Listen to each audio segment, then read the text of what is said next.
ಪರವಾಗಿಲ್ಲ, ಬುದ್ಧಿ ಉಪಯೋಗಿಸ್ಬಿಟ್ರು. ಗಾಡಿ ಓಟಾಡಿ ಬೇಗ ಬೇಡ ಬೇಡ, ನಿಲ್ಸಿ ನಿಲ್ಸಿ ನಿಲ್ಸಿ.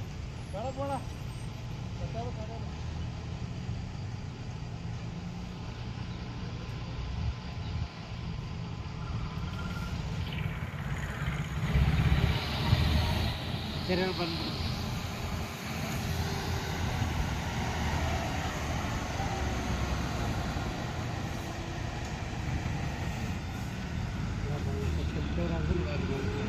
ಈ ಆನೆ ತಲೆ ದಿಂಬ ಇದೊಂದು ತಿರುವು ಮಾತ್ರ ವೆರಿ ಡೇಂಜರಸ್ಸು. ಇದೊಂದು ಸ್ವಲ್ಪ ರೋಡ್ ಅಗಲೀಕರಣ ಮಾಡಿಬಿಟ್ರೆ, ಆಮೇಲೆ ಈ ಬಸ್ ಬೇರೆ ಬಿಟ್ಬಿಟ್ರ ಇವ್ರಿಗೆ ಇನ್ನೂ ಕಷ್ಟ, ತಿರ್ಗಿಸೋಕ್ಕೆ ಆಗಲ್ಲ, ಉದ್ದ ಗಾಡಿ ಇದು. Point to point express. ಹಬ್ಬ, point to point express.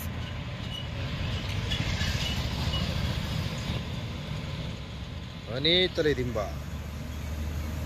Mahashivratri ಹಬ್ಬದ ವಿಶೇಷ. ಯಾವುದೋ ಅಶ್ವಮೇಧ ಅಂತಕ್ಕಂಥ ಒಂದು ವಾಹನ ಬಿಟ್ಬಿಟ್ಟು ಪಾಪ ಇವರಿಗೆ ತಿರುವುಗಳಲ್ಲಿ ಭಾಳ ಕಷ್ಟ, ತಿರುಗಿಸೋಕ್ಕೆ ಆಗಲ್ಲ, ತುಂಬ ಕಷ್ಟಪಡ್ತಾರೆ. ಅಶ್ವಮೇಧ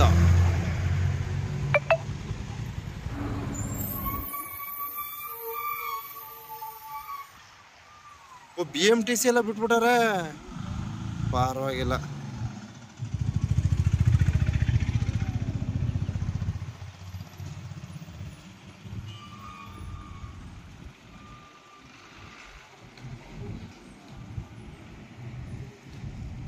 ಈ ಆನೆ ತಲೆ ದಿಂಬದ ಈ ಒಂದು ತಿರುವಿದೆ ನೋಡಿ, ಭಾಳ ಕಷ್ಟಕರವಾದ ತಿರುವು. ಅದರಲ್ಲೂ ಈ ಥರ ಉದ್ದನೆಯ ಬಸ್ಗಳು, ಅವರು ಡ್ರೈವರ್ಗಳು ಸ್ವಲ್ಪ ಚೆನ್ನಾಗಿ ಎಕ್ಸ್ಪೀರಿಯನ್ಸ್ ಇದ್ದರೆ ಖಂಡಿತವಾಗ್ಲು ತಿರ್ಸ್ಕೊತಾರೆ. ನೋಡಿ ಅಯ್ಯಯ್ಯೋ, ಡ್ರೈವರ್ ಚೆನ್ನಾಗಿ ಡ್ರೈವ್ ಮಾಡಬೇಕು ಮೇಯ್ನು, ಇಲ್ಲಾಂದರೆ ಅನಾಹುತವೇ ಗತಿ. ಸಾಮಾನ್ಯವಾಗಿ ನಮ್ಮ KSRTC ವಾಹನಗಳು ನೋಡಿ ಈ ಸ್ಥಳದಲ್ಲಿ ಬಂದು ಟಚ್ ಮಾಡ್ಕೊಳ್ತವೆ. ಸೊ ಈ ತಿರುವಿನಲ್ಲಿ, ಈ ಸ್ಥಳದಲ್ಲಿ ಬಹಳ ಜೋಪಾನಾಗಿ ವಾಹನವನ್ನು ಚಲಿಸಬೇಕಾಗ್ತದೆ. ಸಾಮಾನ್ಯವಾಗಿ ಈ ಸ್ಥಳದಲ್ಲಿ ಬಂದು ಗಾಡಿಗಳು ಟಚ್ ಮಾಡ್ಕೊಳ್ತವೆ. ಮಹಾಶಿವರಾತ್ರಿ ಹಬ್ಬದ ಪ್ರಯುಕ್ತ ಸೊ ಭಕ್ತಾದಿಗಳು ಸ್ವಲ್ಪ ಕಡಿಮೆನೆ. ನೋಡೋಣ, ಅಮಾವಾಸ್ಯೆ ನಾಳೆ ಹೆಚ್ಚಳ ಆಗ್ಬೋದು.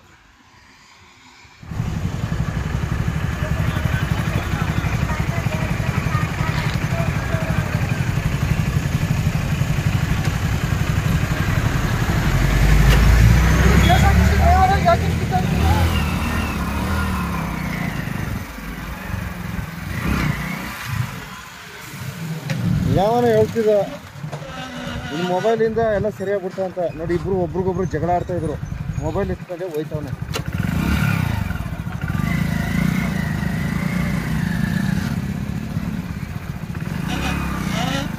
ಸುಮ್ಮನೆ ಜಗಳ ಆಡ್ತಾರೆ ಇವರು.